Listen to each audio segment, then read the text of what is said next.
Olá, bom dia, boa tarde, boa noite, boa madrugada. Meu nome é Marcos Venício e seja muito bem-vinda, muito bem-vindo à nossa aula de número 88 da obra A Gênese de Allan Kardec. Quero convidar você a passar aqui em média 1 hora discutindo ciência e espiritismo. Você que gosta então desses assuntos está no lugar certo. Não porque ele seja perfeito, não que ele seja até, enfim, virtuoso, mas porque ele é feito de coração, ele é feito com amor por alguém que gosta muito de ciência e gosta muito de espiritismo e que vê na junção, na união dessas duas correntes do conhecimento humano, né, ciência e espiritismo, eu vejo na união delas o caminho para a resposta de muitas dúvidas, de muitos dilemas, de muitos questionamentos que todos nós temos, tá? Eu estou gravando essa videoaula numa manhã de quarta-feira, dia 18 de maio de 2022, aqui na nossa cidade alencarina, né, Fortaleza, nossa linda Fortaleza. As chuvas já estão se espaçando mais, né? Já não estamos mais na quadra chuvosa oficial, não é? Mas, enfim, tem um pouquinho de chuva ainda. A nível de Brasil, talvez o que mais chama atenção ainda é a pandemia pela Covid-19.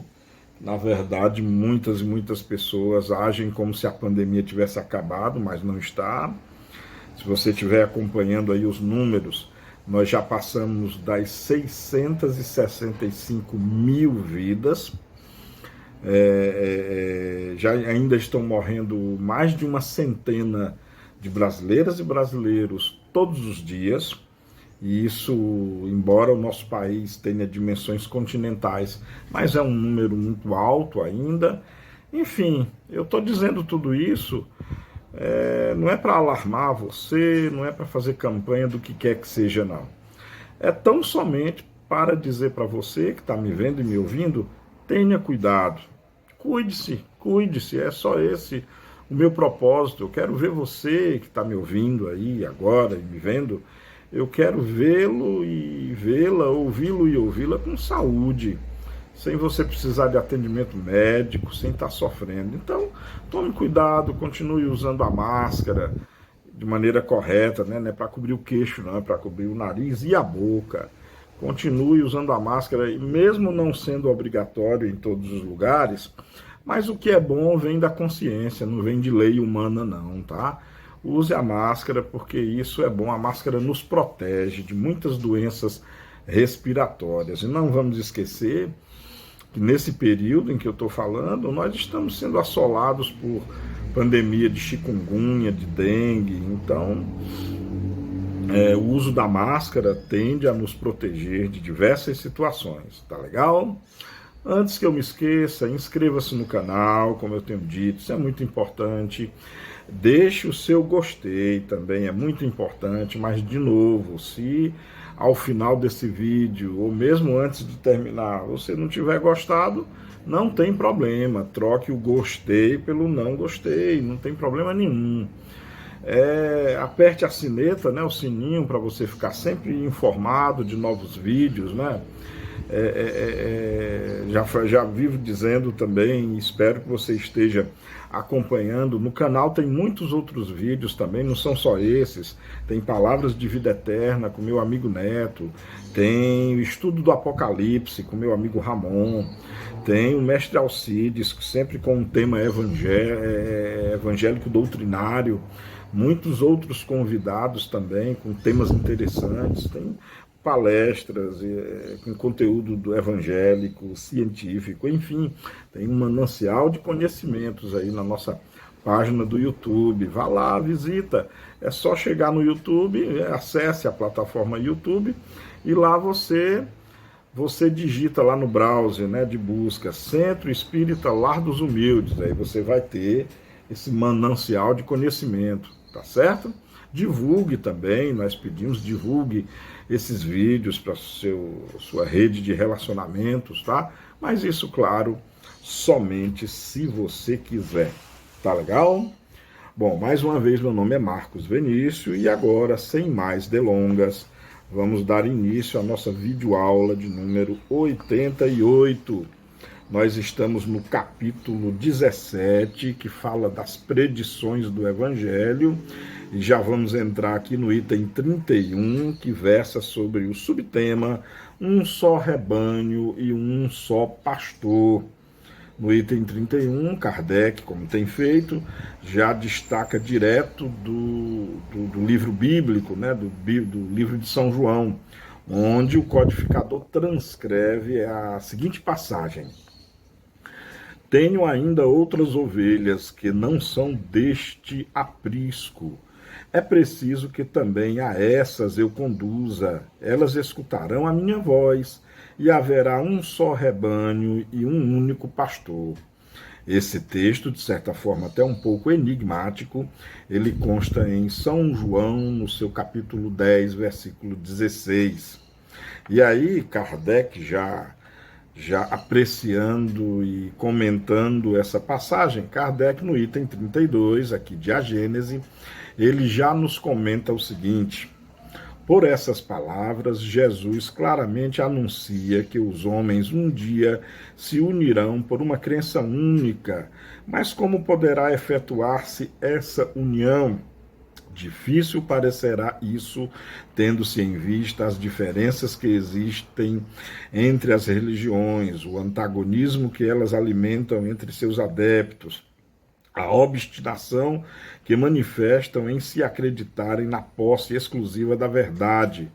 Todas querem a unidade, mas cada uma se lisonjeia de que essa unidade se fará em seu proveito, e nenhuma admite a possibilidade de fazer qualquer concessão no que respeita às suas crenças. Eu vou parar aqui nesse primeiro parágrafo, dar uma pausa, porque realmente é muito lúcido o que Kardec está escrevendo. Olha só, e isso Kardec escreveu e publicou em 1868. Nós estamos em 2022 e a impressão que eu tenho é que até piorou um pouco. Se nós pararmos para pensar só no cristianismo, só na massa de pessoas que acreditam em Jesus, já existem guerras suficientes. Só o catolicismo tem versões diferentes de catolicismo. Tem o anglicanismo, tem o catolicismo romano, tem, enfim, se nós passarmos para os evangélicos, né, os protestantes, diversas nuances de protestantismo, né, tem os adventistas, tem os presbiterianos, tem os pentecostais, tem, acho que eu já falei dos adventistas, tem os batistas, tem são tantas denominações, é o mesmo Cristo, mas cada um aí advoga, né, e defende a sua visão do Cristo, defendendo que só a sua visão é que é a verdadeira, né? É como Kardec falou. E isso quando nós passarmos agora para o mundo não cristão, porque sim, Cristo não é aceito por todas as pessoas nesse mundo, não. Os próprios judeus, eles têm em Jesus um profeta, talvez o último profeta da raça deles, mas eles não creem em Jesus como o Cristo. E aí, se nós falarmos nas outras tendências, né, o budismo, os Hare Krishnas, os maometanos, os hindus, por exemplo, que nem sequer consideram Cristo, e por aí vai, né? São muitas as tendências. Kardec fala com muita propriedade já no primeiro parágrafo. Realmente, se vai haver essa união entre todas as crenças religiosas algum dia, bom, se Jesus disse, está dito, ninguém vai contradizer, né? Mas eu acho que vai demorar muito. Vai demorar muito, muito, muito mesmo. E olha, deixa eu colocar o dedo, como se diz, um pouquinho na ferida, né? Até no movimento espírita, que nós fazemos parte, já existem muitas contendas, já existem muitos hiatos, não acerca de Jesus, claro. Eu acho que nenhum nenhuma tendência espírita kardecista, por exemplo, vai contestar ou divergir sobre Jesus, mas é acerca de outros conteúdos. Bom, eu vou parar por aqui, porque senão eu acho que vai complicar mais ainda. Bom, voltando aqui ao texto, Kardec continua aqui no item 32, no segundo parágrafo. Entretanto, a unidade se fará em religião, como já tende a fazer-se socialmente, politicamente, comercialmente, pela queda das barreiras que separam os povos, pela assimilação dos costumes, dos usos da linguagem. Aí depois dos usos da linguagem, tem uma nota de rodapé aqui na minha edição, que é essa aqui do Gílio Ribeiro, tem uma nota de rodapé que é a nota de rodapé de número 110, que é uma nota da editora. E essa nota diz o seguinte: Kardec pressentia a supressão das barreiras linguísticas 20 anos antes do aparecimento do Esperanto, quando Zamenhof tinha somente 7 anos de idade. Hoje a profecia se cumpre sob nossos olhos com o progresso constante do Esperanto.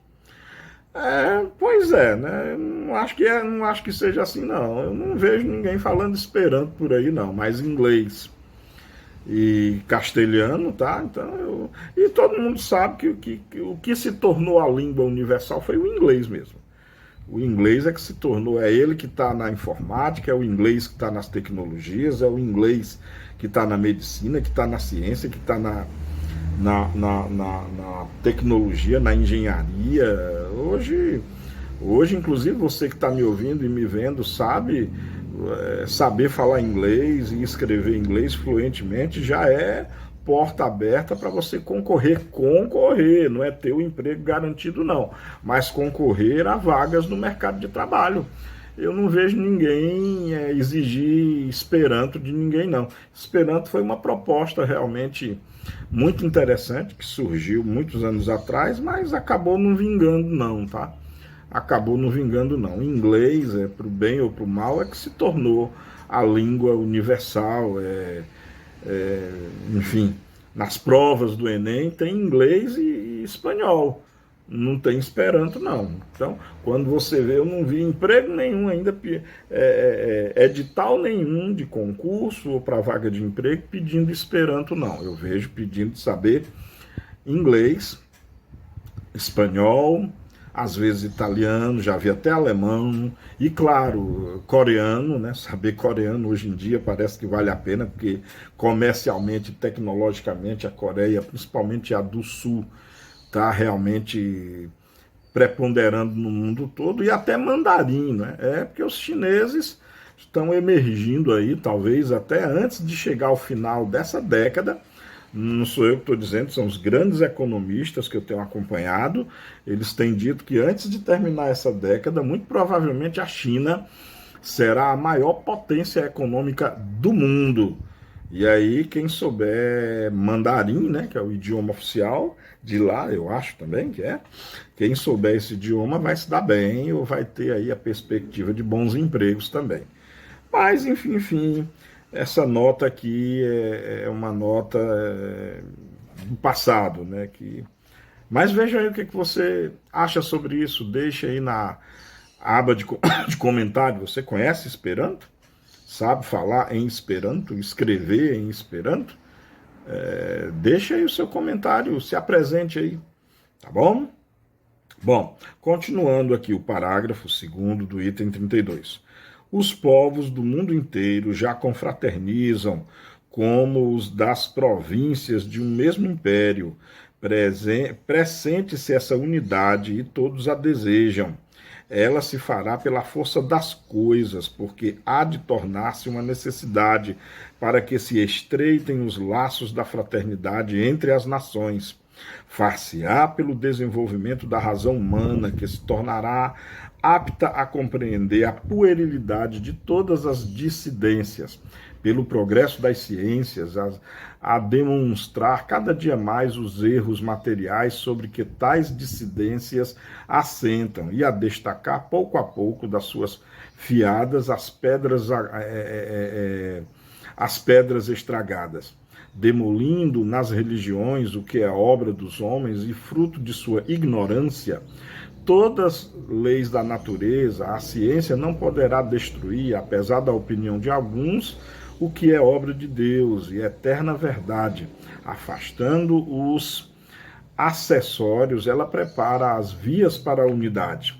Interessante que aqui em 1868, Kardec tinha uma visão ainda muito otimista das barreiras que iríamos transpor entre as nações. Realmente o mundo hoje está muito mais unificado, realmente o mundo hoje, em termos de comunicação e em termos de visibilidade, talvez esteja realmente muito mais acessível, mas não foi por causa de quebra das religiões, não foi pelo estabelecimento talvez de um idioma único, não foi por causa de uma superação moral humana, não.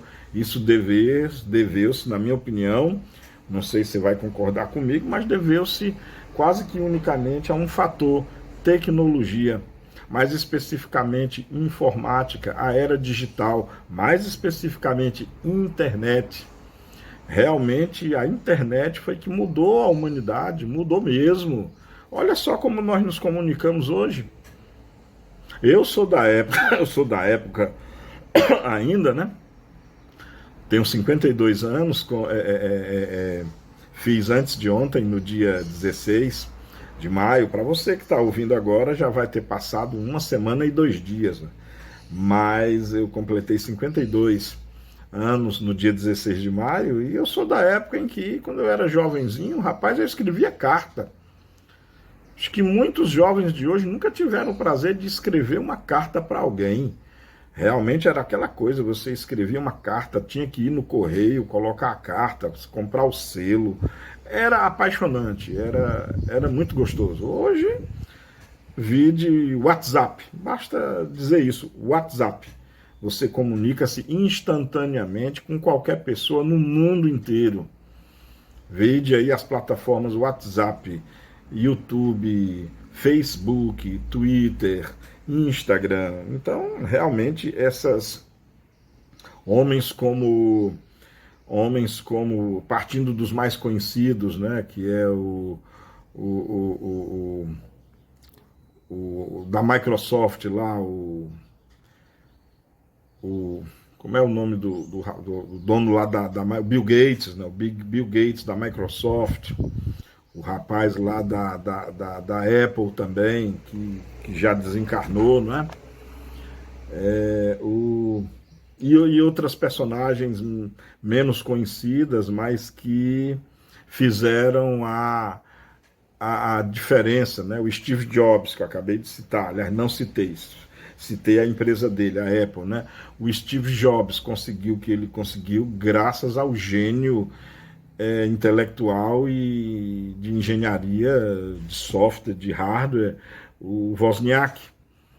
Pouca gente sabe quem é Wozniak, mas ele era o homem que estava por trás da tecnologia da Apple, não só ele, como uma equipe imensa. Então, essas pessoas mudaram através da tecnologia a face do mundo, não há como negar. Então, hoje nós vivemos um mundo, olha só, a gente fala tanto em ciência, religião e filosofia, e todas essas áreas do conhecimento, elas são importantíssimas para a busca da verdade, para a busca das soluções dos porquês, das muitas indagações, mas nós não podemos duvidar. Eu peço perdão se você não concordar, mas é muito difícil de me convencer ao contrário. Nós vivemos no mundo em que vivemos graças à ciência. É a ciência que molda o mundo que nós vivemos. Nós vivemos desde o óculos que usamos, que é a aplicação da óptica, da engenharia, a roupa que vestimos, que veio de uma tecelagem industrial, ao carro que dirigimos, quer seja próprio, quer seja de um aplicativo, ao ônibus que pegamos, ao metrô que pegamos. Tudo é obra da ciência. Se eu falar nessa plataforma que nós estamos usando, do YouTube, a ciência, a engenharia utilizada desde a hora que eu estou gravando esse vídeo até o momento em que vocês estarão acessando esse vídeo, já pararam para pensar nas etapas tecnológicas envolvendo ciência? Vocês são capazes de imaginar algum lugar em que vocês estejam que não tenha a aplicação da ciência? Quando nós estamos na casa espírita, por exemplo, assistindo uma palestra, o palestrante está falando através de o quê? De um microfone, que é obra da engenharia, da ciência acústica, todo mundo fica sentado em cadeiras, né? De um material meio que de plástico, que é obra da ciência também. Você tem a iluminação, a ventilação, às vezes ar-condicionado, às vezes recurso de mídia, tudo por obra da ciência. A alimentação que nos vem à mesa, claro que precisou de um agricultor de mãos humanas para semear, mas em muitas lavouras, em muitas plantações, isso já é automatizado, com máquinas já cibernéticas, muitas delas já até acreditam com o uso de inteligência artificial. Não há como, olha, presta atenção no que eu vou dizer agora, não há como negar que a ciência mudou o mundo em que nós vivemos e mais ainda, está mudando mais ainda. Carl Sagan, a quem eu admirei muito e admiro, o Dr. Carl Sagan dizia uma coisa que eu não só acredito, como também me preocupo muito. Carl Sagan dizia, abre aspas, é muito perigoso para uma sociedade que dependa tanto de ciência e tecnologia não entender sobre ciência e tecnologia. E realmente, vivemos dependendo de tecnologia. Você vai a um banco hoje, quase sempre agora você não é atendido por um ser humano, você vai num caixa eletrônico. Isso para quem vai a banco, né? Porque através do aparelho celular você pode checar todas as suas contas, pode, enfim, fazer todas as suas operações da palma da mão de um aparelho celular. Então, me perdoem, mas não foi a religião, não foi a filosofia que mudou o mundo, não. Foi a ciência, para o bem ou para o mal. Acredito que para o bem, porque o uso errado da ciência, assim como o uso errado de qualquer coisa, é o ser humano que usa erradamente. Não é a própria ciência, não é a própria filosofia, não é a própria religião. Aliás, a ciência não tem resposta para todos, não tem resposta para todos os questionamentos. É por isso que eu admiro tanto a doutrina espírita, porque a doutrina espírita ela une essas três áreas do conhecimento humano, né? Ciência, filosofia e religião. E é da união dessas três áreas do conhecimento humano que nós temos as respostas, ou as respostas para muitas coisas. Sim, é isso, eu defendo mesmo a ciência, defendo porque de todas essas três áreas, né, ciência, filosofia e religião, a área com quem mais eu me afinizo é a ciência, embora eu tenha uma admiração muito grande também por filosofia e por religião. Mas a ciência, através da sua metodologia, é algo, na minha opinião, menos sofrível de falha. Não é que não possa ter falha, não, mas é o menos sofrível de falhas. Porque, diferentemente das outras duas, a ciência não é baseada no disse-me-disse. A ciência não pode tomar como verdade só porque alguém, independente do nível, ou gabarito, ou status, ou respaldo que essa pessoa tem, independente disso, não é o que ela diz que vai ser verdade.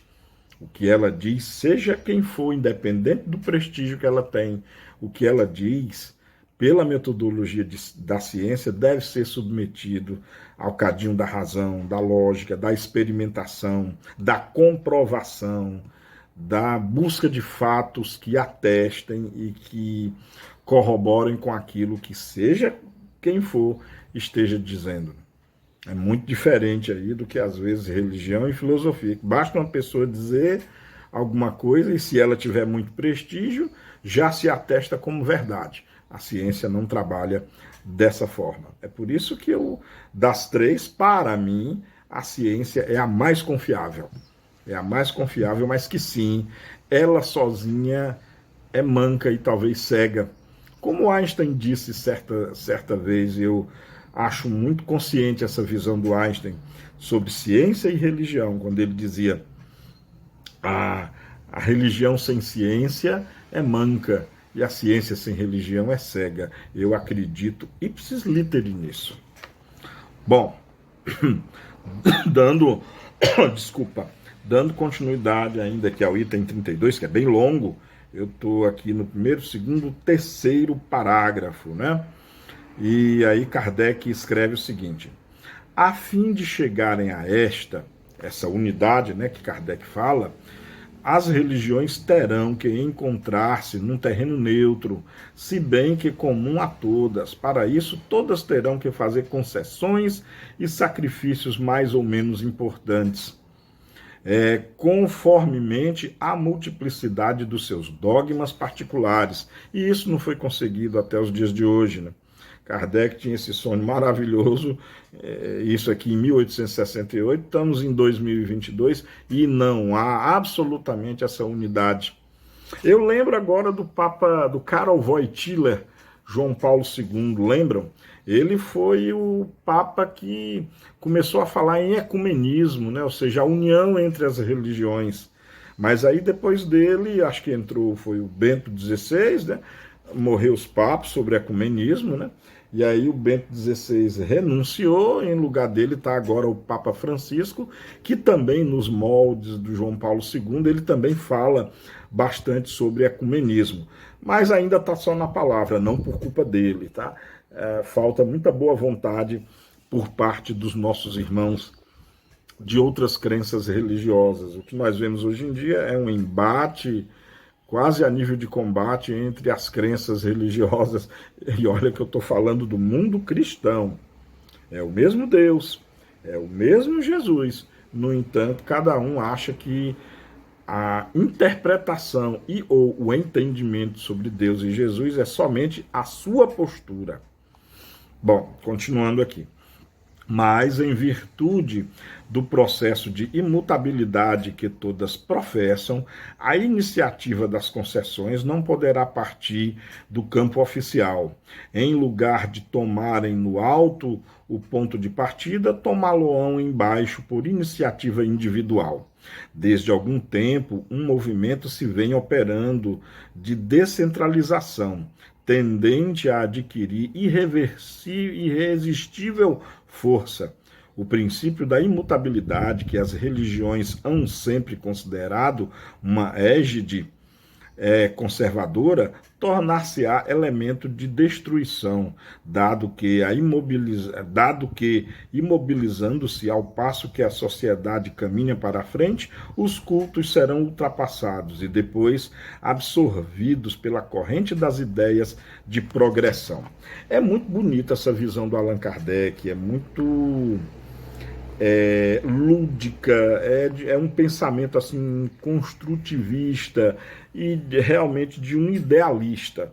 Infelizmente isso não acontece ainda no nosso mundo, né? Passado mais de 100 anos dessa ideia, ainda está um pouco longe, né? É verdade que não há guerra, não há luta entre as religiões cristãs, né? Aliás, vale a pena, inclusive, abrir um parêntese e lembrarmos que entre as religiões não cristãs, né, entre adeptos do muçulmanismo, por exemplo, há ainda muita violência, há ainda terrorismo, não por causa do muçulmanismo em si. O muçulmanismo não prega violência, não prega terrorismo, não. Como eu falei, a culpa nunca é da religião em si. Nunca é da ciência em si, nunca é da filosofia em si. O erro está no ser humano, está em nós, o erro está no usuário. Filosofia, ciência e religião são 3 áreas do conhecimento humano, áreas belíssimas, áreas maravilhosas. Agora, o ser humano abusa, né? O ser humano impõe, o ser humano quer dominar, o ser humano quer ter direito próprio e exclusivo, rechaçando, destruindo, pisando, esmigalhando os outros pontos de vista, as outras interpretações. E é aí que está o problema. não na religião em si, não na filosofia em si, nem muito menos na ciência. Espero que você esteja entendendo o que eu estou dizendo. Mas deixa aí no seu comentário, diz aí o que você acha a respeito disso. Bom, continuando aqui, ainda no item 32, tá? É um item muito grande. A imobilidade, em vez de ser uma força, torna-se uma causa de fraqueza e de ruína para quem não acompanha o movimento geral. Ela quebra a unidade porque os que querem avançar se separam dos que se obstinam em permanecer parados. É aquela questão, né, gente? Sempre em mudança, as coisas estão. A vida é dinâmica. O nosso Deus, o Deus criador de tudo, do universo, a causa primeira de todas as coisas, a inteligência suprema, é um Deus da mudança. Tudo muda, tudo muda. Que nem aquela música do cantor, poeta, compositor Lulu Santos, né? Nada do que foi será de novo do jeito que já foi um dia. Tudo passa, tudo sempre passará. Bom, eu vou parar, tá? Senão eu acho que muita gente já abandonou esse vídeo já. Não faço mais isso, não. Desculpa. Então é a mudança. E quem não acompanha as mudanças fica para trás. Fica para trás mesmo, a nova onda vem, depois vem outra, ou você aprende a navegar a onda, a ficar no topo da onda, ou você vai ser engolido por esta e por todas que venham. É procurar atualizar-se, é procurar ver com uma mudança não algo mal, mas ter senso crítico. É isso que Kardec fala. É isso que a doutrina espírita, aliás, nos convida. A sermos críticos, a analisar o novo e traçarmos um pensamento de análise profunda do que o novo tem de bom e incorporar para nós mesmos e evoluirmos com o novo. E se por acaso o novo nos traz alguma coisa que não é boa, simplesmente a gente filtra e separa. Isso é evoluir, isso é evolução. Kardec já está nos alertando aqui há mais de 100 anos atrás. Bom, continuando aqui, no estado atual da opinião e dos conhecimentos, a religião que terá de congregar um dia todos os homens sobre o mesmo estandarte será a que melhor satisfaça a razão e as legítimas aspirações do coração e do espírito, que não seja em nenhum ponto desmentida pela ciência positiva, que, em vez de se imobilizar, acompanhe a humanidade em sua marcha progressiva, sem nunca deixar que a ultrapassem, que não for nem exclusivista, nem intolerante, que for a emancipadora da inteligência, com o não admitir senão a fé racional, aquela cujo código de moral seja o mais puro, o mais lógico, o mais de harmonia com as necessidades sociais, o mais apropriado, enfim,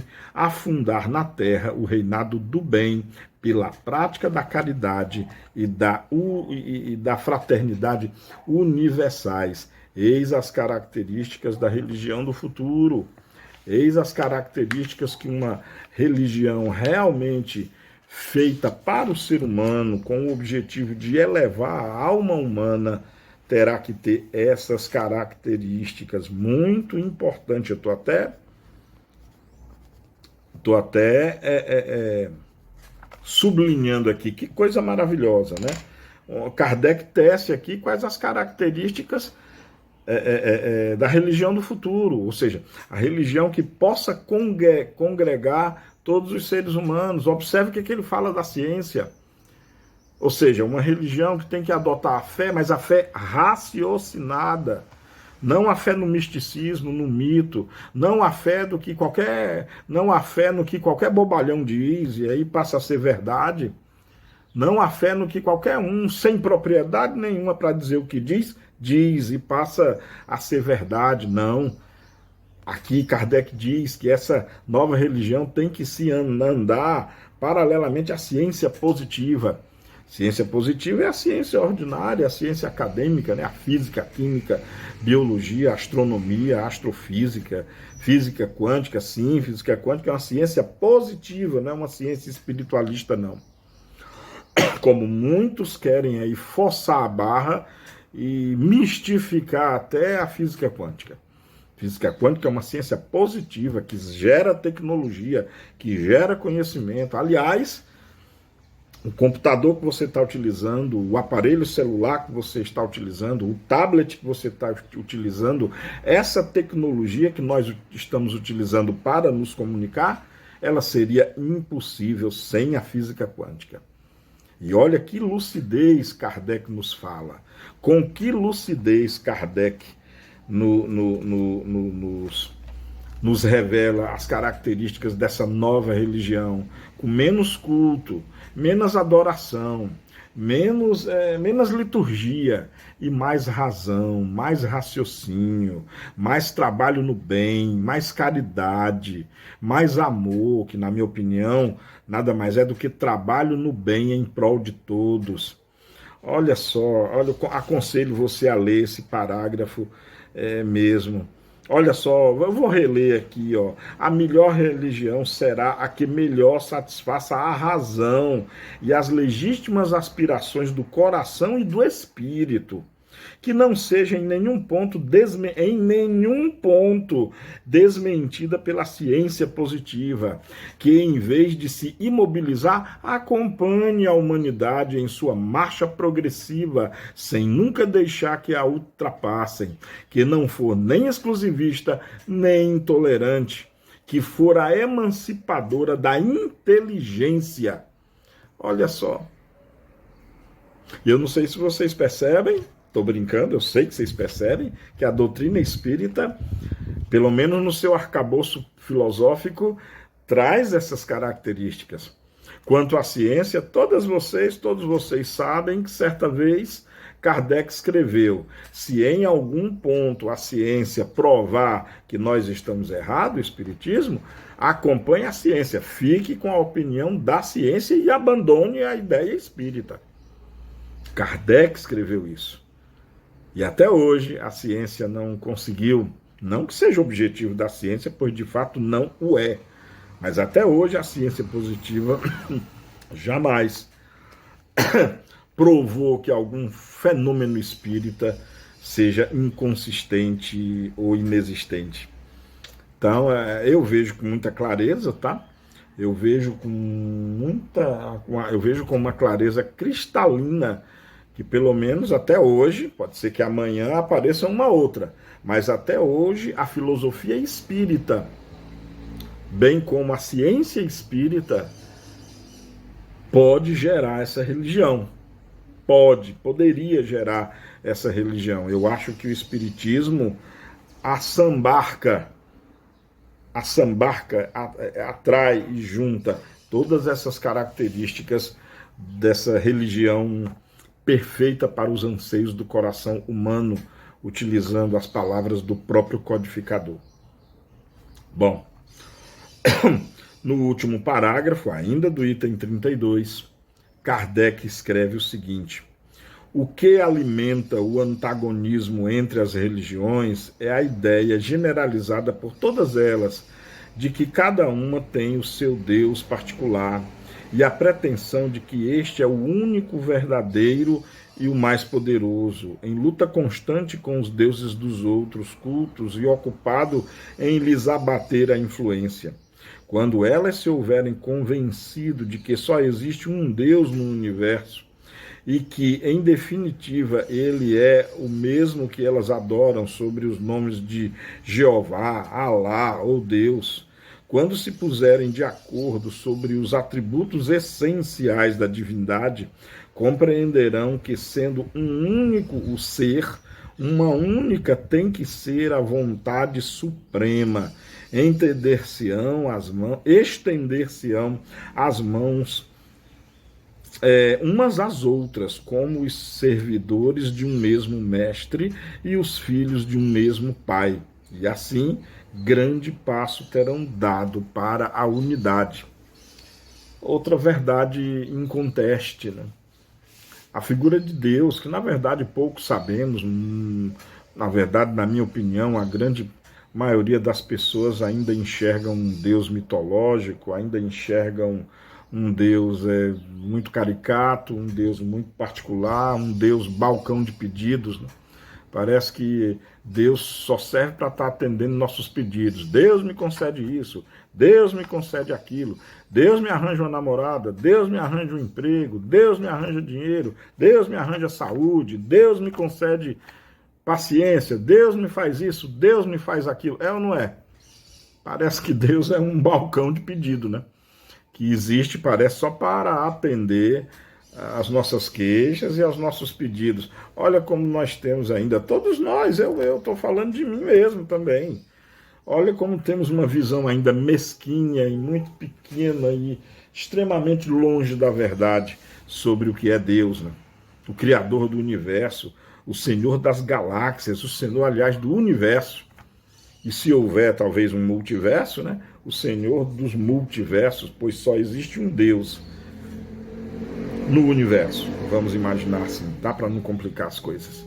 Mas Kardec escreve com muita razão que é fundamental entendermos não a essência de Deus, porque não temos capacidade ainda, mas só o fato de entendermos que Deus é um só o fato de entendermos que Deus não é um Deus particular, não é o meu Deus, é o nosso Deus, como, aliás, Jesus nos convida a refletir sobre isso, quando na oração dominical, Jesus já começa nos ensinando a orar, dizendo, Pai nosso que estás no céu.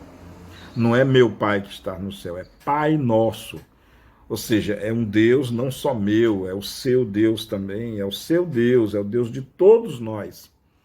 O que nos torna o quê? Se Deus é nosso Pai de todos nós somos o quê? Fica vocês aí para dar a resposta, tá?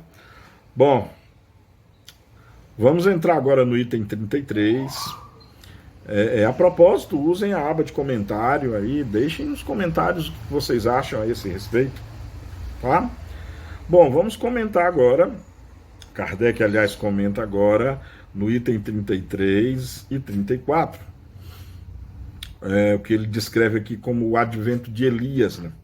No item 34, que é uma descrição bíblica, Kardec transcreve o seguinte, direto da Bíblia, né? Então seus discípulos lhe perguntaram, por que, pois, dizem os escribas ser preciso que antes venha Elias? Jesus lhes respondeu, é certo que Elias tem de vir e que restabelecerá todas as coisas, mas eu vos declaro que Elias já veio e eles não o conheceram, antes o trataram como lhes aprouve. É assim que farão morrer o Filho do Homem.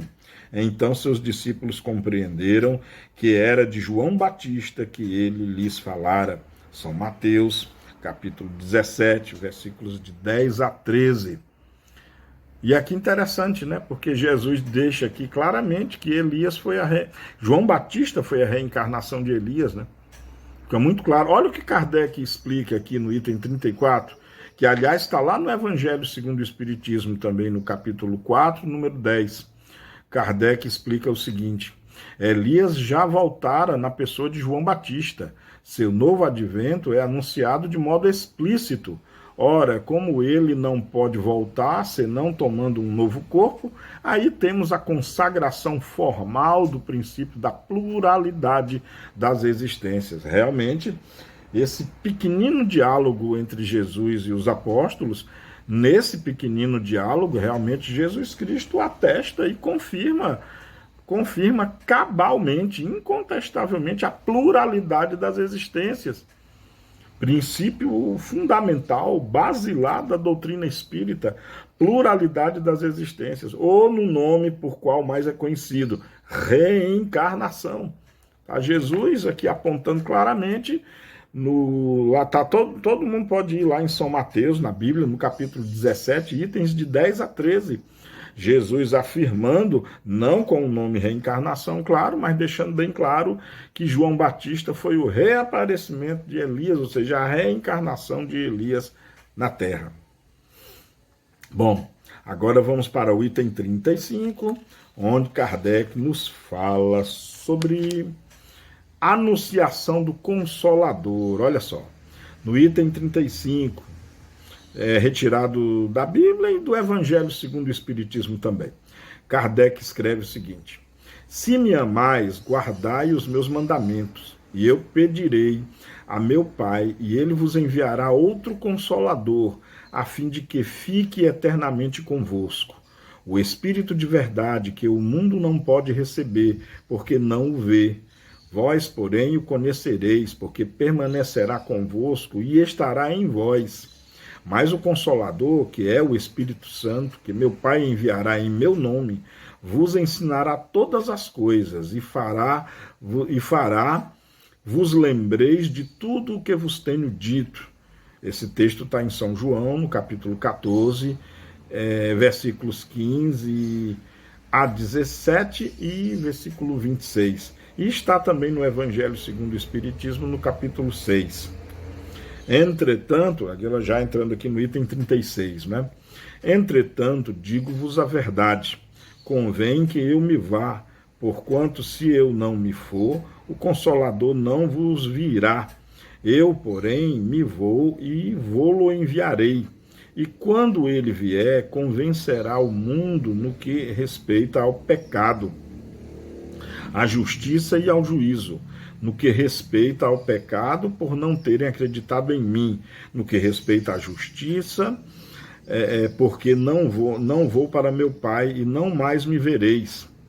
Aliás, porque no que respeita à justiça, porque me vou para meu Pai e não mais me vereis. No que respeita ao juízo, porque já está julgado o príncipe deste mundo. Tenho ainda muitas coisas a dizer-vos, mas presentemente não as podeis suportar. Quando vier esse Espírito de verdade, ele vos ensinará toda a verdade, porquanto não falará de si mesmo, não mais dirá tudo o que tenha escutado e vos anunciará as coisas por vindouras.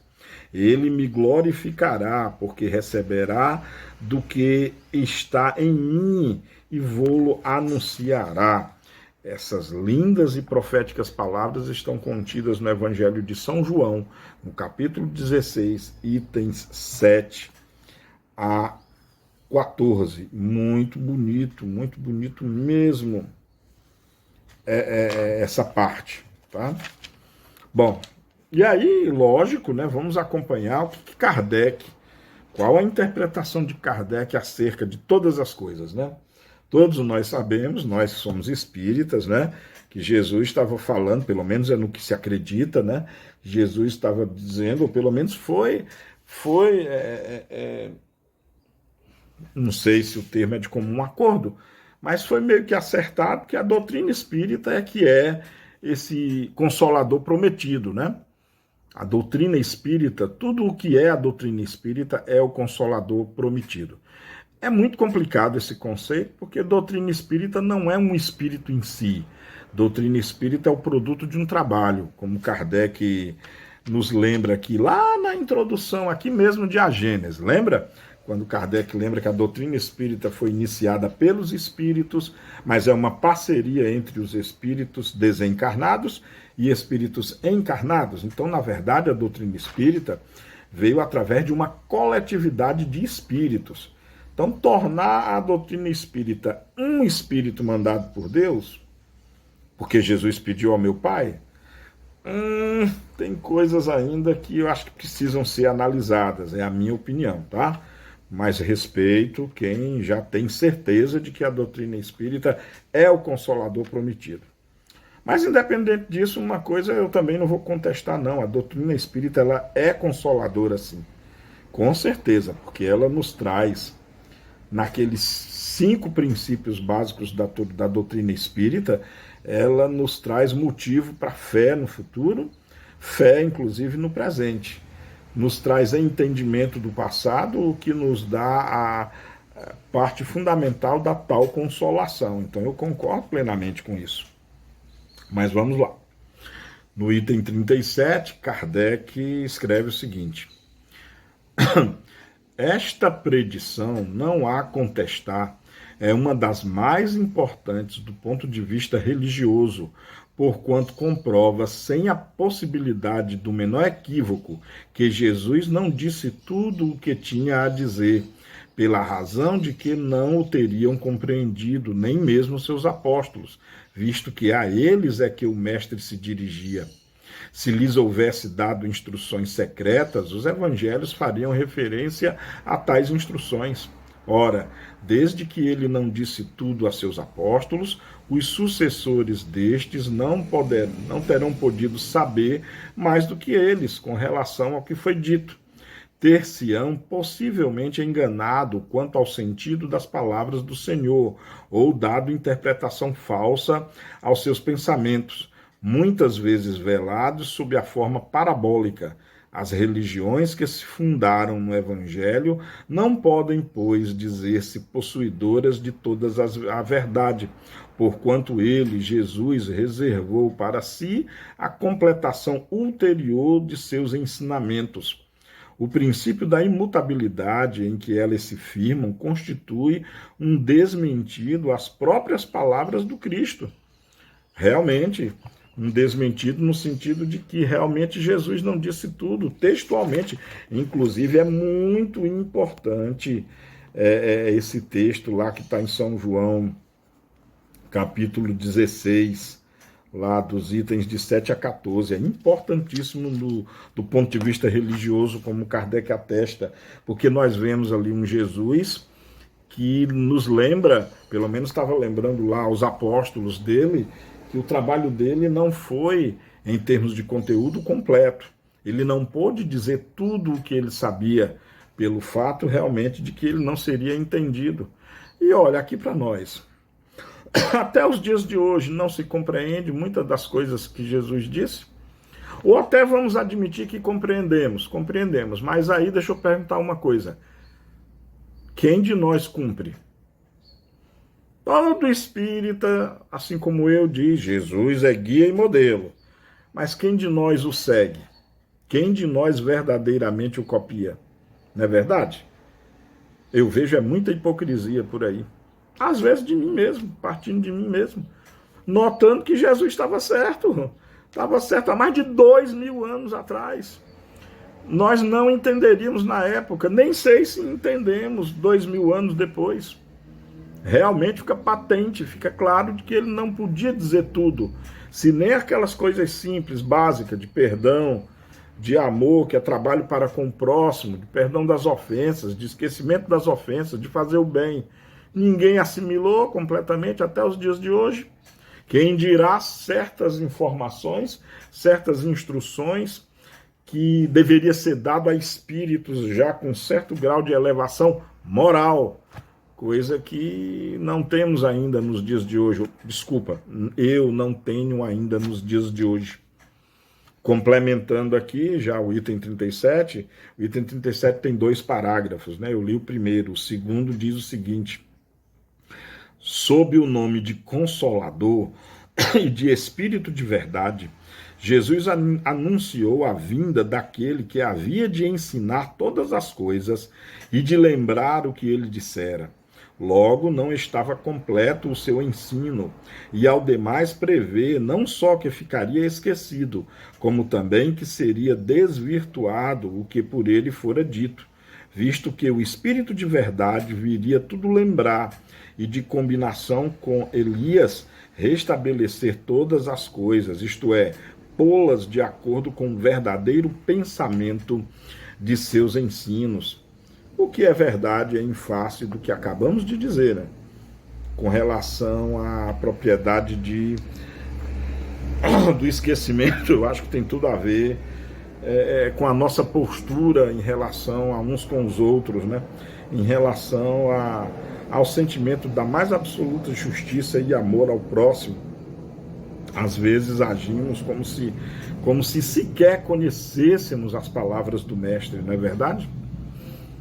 Mas diga aí o que você acha, o que você pensa a esse respeito. Concorda comigo ou não concorda?